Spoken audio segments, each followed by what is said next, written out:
Mambo Mongo de fondo, porque así fue como empecé yo el programa de hoy. Mambo Mongo, una de mis canciones favoritas de Mongo Santa María y de eso que llaman el jazz, el Latin jazz, ¿no? Qué grande Mongo Santa María. Fíjate, estábamos hablando, Alejandro y yo, de Caruao, ¿no? Antes de empezar. Y tú decías que tenías un recuerdo de Caruao. De Lomas de Carvao, alquilamos unas casas espectaculares, pasamos desde un jueves hasta el domingo, pero espectacular. Lo único que no me gustó fue el camino lleno de piedras. Era complicado. Todavía el camino marcado, me imagino que ahora debe ser peor por la tragedia de Vargas. No, tú sabes que después de la tragedia de Vargas hubo un gran, eso hay que decirlo, hubo una gran inversión en la vía de lo que nosotros llamamos en Vargas la costa. Para nosotros los vargueses, cuando decimos la costa, nos referimos a Caruao, de Quebraseca para allá. Eso para nosotros es la costa, ¿no? Y entonces eso de alguna manera se recuperó. Y hubo una buena, ¿cómo se llama? Labor recuperando eso, aunque debo decir, cada vez que llueve, por supuesto, eso es inhóspito. Pero tú sabes que hay sitios, Alejandro, que la naturaleza es sabia, aunque suene a cliché. Hay sitios que siempre es difícil hacer una vía de comunicación amplia y gracias a eso es que se mantienen con toda su diversidad. Imagínate tú lo que sería de los Caracas si pudieses llegar desde Caracas en tobogán en 15 minutos. Ya estuviese acabado esa zona.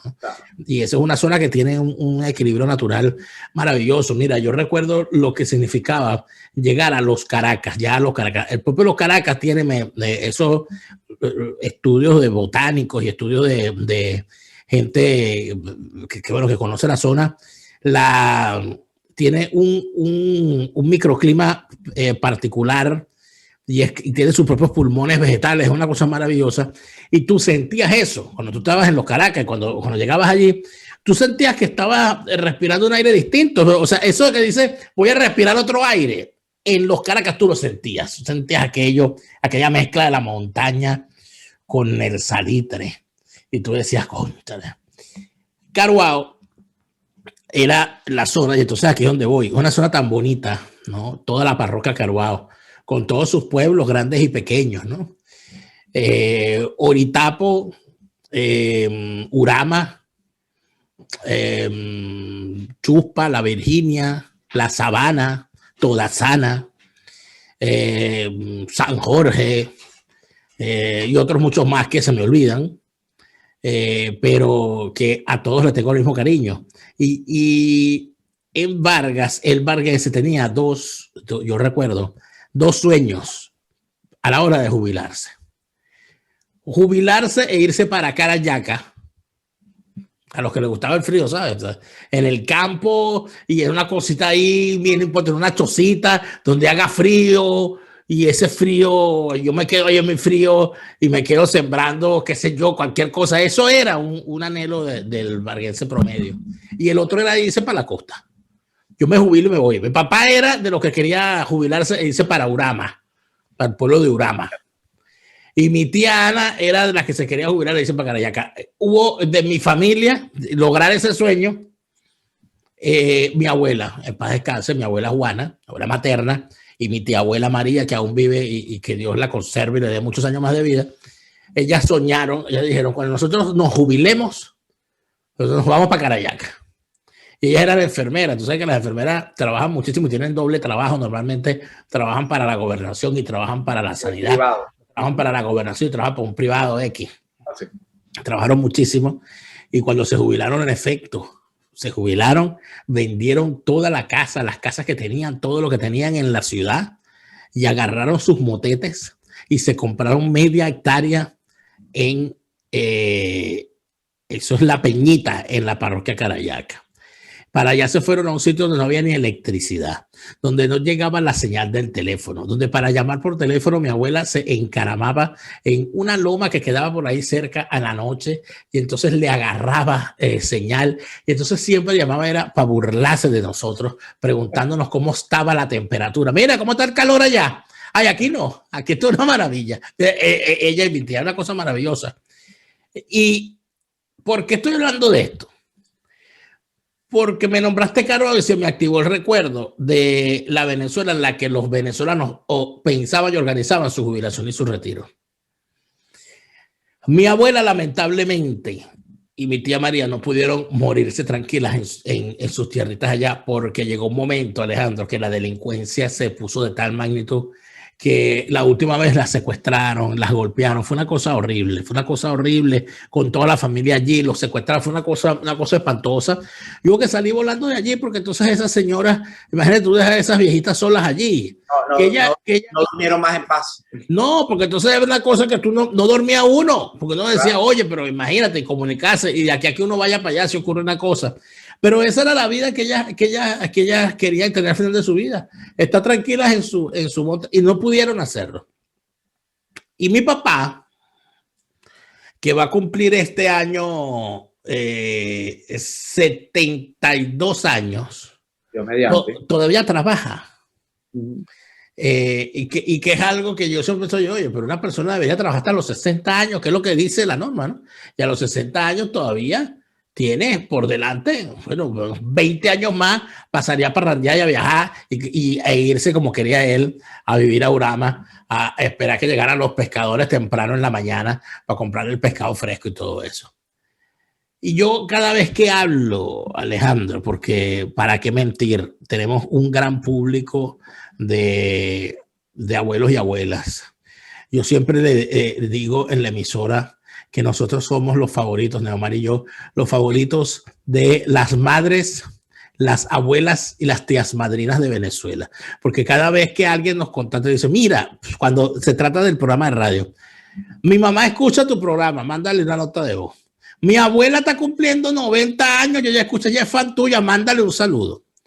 Mi tía, no sé qué, mi abuelito, la cantidad de quejas y de mensajes que no le llegan de los pensionados, que no pueden vivir con esa pensión, que toda una vida trabajando para nada.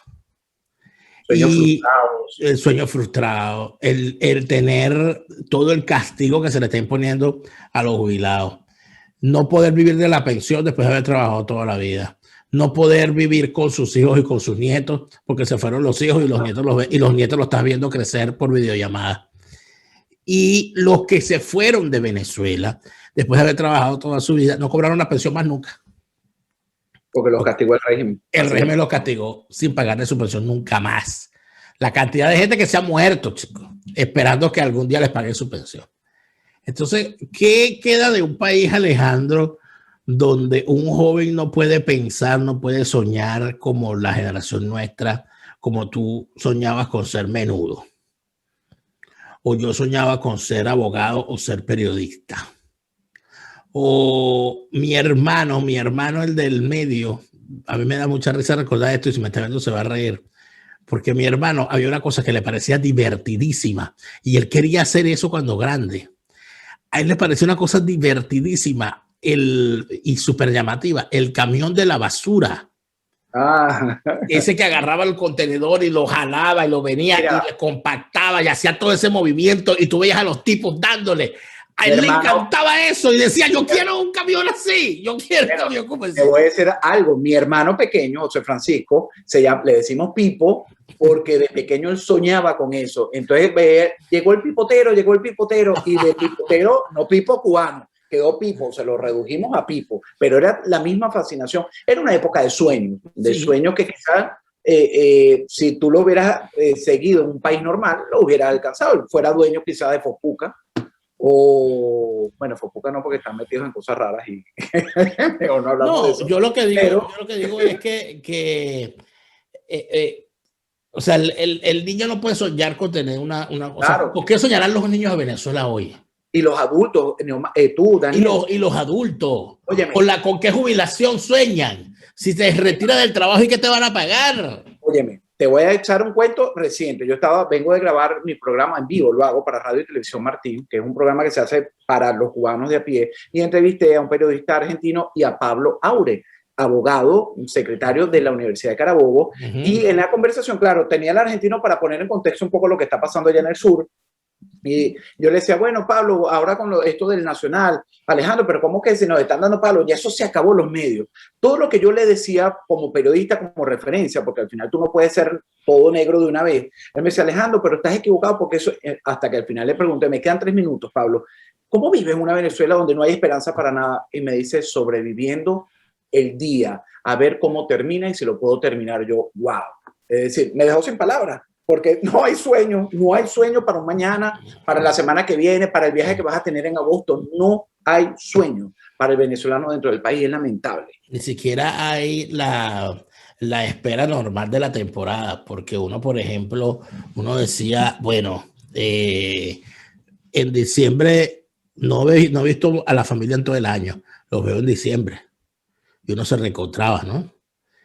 Oye, por cierto que en estos días tenía una discusión cultural al respecto porque me preguntaban en clase, me encanta, por eso es que la experiencia de aprender otro idioma es lo que dicen los filósofos.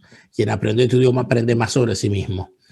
Decía que hay una nueva moda aquí en Alemania que es de casarse sin invitados. O sea, va la persona y se casan sin hacer fiesta, invitando a la familia ni a los amigos, ¿no? Entonces, nos decía, eso ocurre en tu país, ¿sería posible que eso ocurriera en tu familia? Por ejemplo, yo me pongo a pensar, ¿no? Yo digo, mira, si eso llega a ocurrir, si yo me llego a enterar, que yo me llego a enterar que alguien de mi familia se casó y no me dijo, yo empiezo a sospechar que hay algo clandestino ahí. Hay alguna vaina, ¿no? Porque se casaron escondidos. Hay una vaina que no me explicaron. Pero además de eso, entonces allí yo empecé a pensar, claro, porque los matrimonios no solamente son la ocasión donde las personas se casan, sino que es un reencuentro familiar. Tú reúnes a la familia para darle la bienvenida al nuevo que llega a incorporarse. Y lo hace días antes, ¿no? Porque hay que hacer fiesta. Claro, y todo aquello. Y entonces, y que conozcan a la gente como es de mala en tu familia. Claro, y hay todo, por supuesto, y hay toda una tradición, todas las tradiciones personales. Hay familias, por ejemplo, que tienen un vestido de novia guardado desde la abuela y que son unas tradiciones bellísimas. O el anillo que el abuelo le regaló a la abuela. O las mismas tradiciones del canto, de quien hace la torta. De mi familia, por ejemplo, durante muchísimos años, es tradición que la torta la hagan mis tías, mi mamá y mis tías, porque son reposteras. Entonces ellas eran las que hacían, o sea, si tú no te casabas con una torta de esas mujeres, no, tú no te habías casado. Entonces eso fue tradición durante mucho tiempo cuando se podían hacer esas cosas. Pero todo eso, ¿para dónde se fue entonces, no? Y yo ando en eso esta semana, Alejandro, porque para el momento que estamos grabando esto es 19 de abril.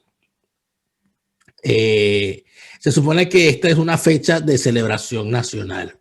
Yo esta semana le voy a dedicar mis contenidos a la nacionalidad, a lo que somos como nación y a lo que deberíamos rescatar de nuestra nación. Y yo sé que muchísima gente va a pasar y no va a ver los contenidos, va a cambiar el canal, va a decir que ladilla. Este tipo hablando. Voy a hablar con escritores. He hecho hoy un extraordinario programa con un escritor que, por cierto, esto es una cosa que no sé dónde dejé aquí está. ¿Tú sabías que existía una cosa llamada Movimiento Poético de Maracaibo? Movimiento Poético de Maracaibo. Mira, tú lo que eso significa. Unos poetas maracuchos que han creado un movimiento. O sea, eso no hay manera, ¿no? De Movimiento Poético de Maracaibo, donde tienen una editorial, tienen un programa de radio, tienen y escriben, y por supuesto. Esa gente tiene ilusión, a pesar de todo. Esa es una gente que está haciendo nación. Claro. Ellos están haciendo nación. Entonces, ¿qué ocurre? Esas cosas para donde eso que la gente crea que eso son tonterías. No, es que la nación se compone de las tradiciones, inclusive de las más pequeñas. Cuando usted se le muere un familiar y hace un novenario, usted está siendo venezolano. Eso es una forma de ser venezolano, guardar esas tradiciones. Cuando usted tiene, por ejemplo, en el matrimonio, las costumbres que su familia establece. Usted está haciendo nación. Cuando usted intenta, qué sé yo, bailar tambor en una fiesta, usted está siendo venezolano. Y todo ese tipo de cosas tiene una significación. Y yo siento que si algo tenemos que hacer nosotros para rescatar a Venezuela es rescatar la nación. Y rescatar a la nación es rescatar esos símbolos. Nuestro araguaney, nuestras canciones, nuestra música, más allá de la imposición de la música llanera como música nacional, porque la música tradicional venezolana es mucho más que el llano y mucho más que el arpa en cuatro y las maracas.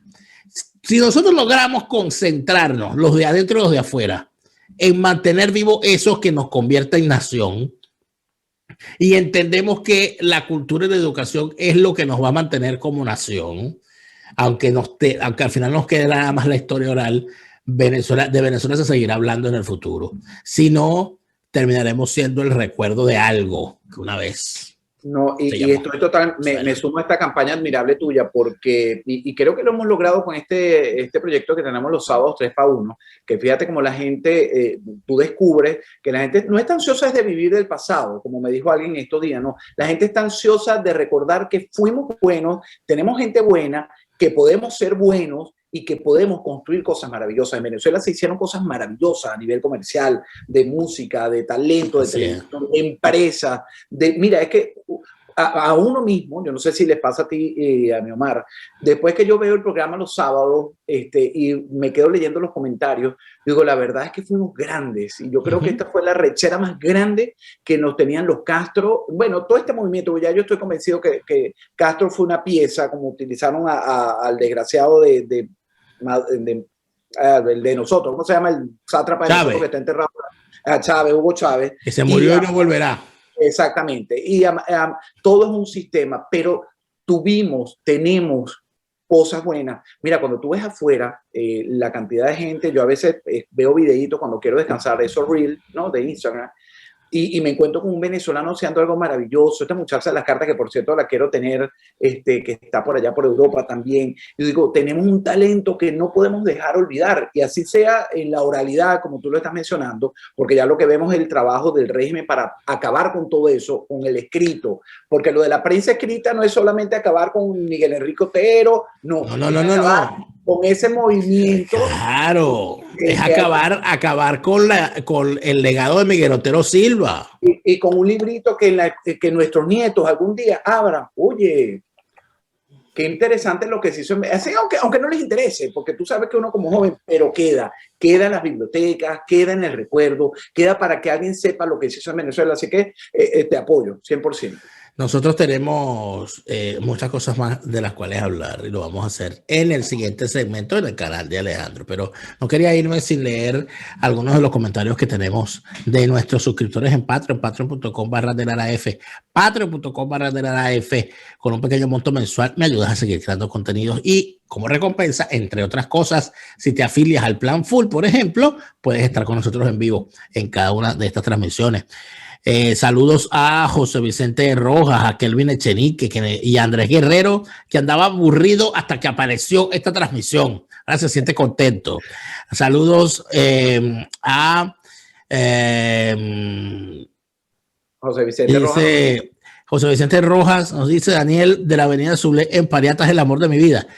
En la avenida Sublet de Pariata, claro, lo que pasa es que la gente no entiende que Pariata es un sector que es como extraño, porque yo no sé dónde comienza y dónde termina. Yo siempre me enredo con eso, porque Pariata, yo diría que comienza en los 2 cerritos, ¿verdad? En el cementerio. Corrígeme, ¿no? Entonces, del cementerio hasta el liceo Licenciado Baranda, ¿no? Entonces se hablaba de los pariateros. Y decían que entonces los pariateros eran peleones y tal, todo aquello. Son cosas de varguenses. Saludos entonces a los pariateros. Aquí José Vicente nos dice: qué dolor, Alejandro, yo tengo 7 sobrinos, hombrecitos de 17 a 24 años y no sabe cuánto sufro viéndolos sobrevivir y tratando de mantener vivos sus sueños. Es así, es que uno los ve. Uno ve esos muchachos, uno ve que esos muchachos que se fueron a Perú, que se fueron a Colombia, de 17, 18 años hasta menos, por ahí vendiendo chuchería o haciendo cualquier cosa ahí para medio sobrevivir y viendo a ver, oye, ¿qué podría hacer yo? ¿Qué podré hacer en el futuro? Y mira, la cosa es bastante triste. Nos vamos al canal de Alejandro Marcano. Aquí vamos a seguir hablando de esto. Mira, saluda a Joaquín, que pasó rápido a saludar. Porque por ahí anda Joaquín. Por ahí anda Joaquín, saludos. Pero vámonos al canal de Alejandro. Aquí abajo le dejo en el comentario destacado el enlace para que vayan directo a vernos allá en la segunda parte de esta conversación. Nos vemos allá.